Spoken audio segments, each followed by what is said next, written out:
ito ang pinakamalakas na tunog na na-record sa mundo.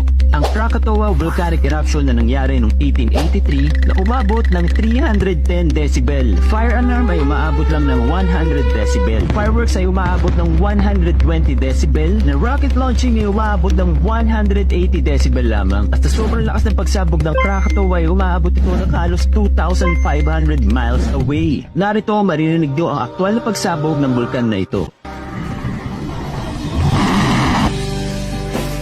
Narin ka pa ba?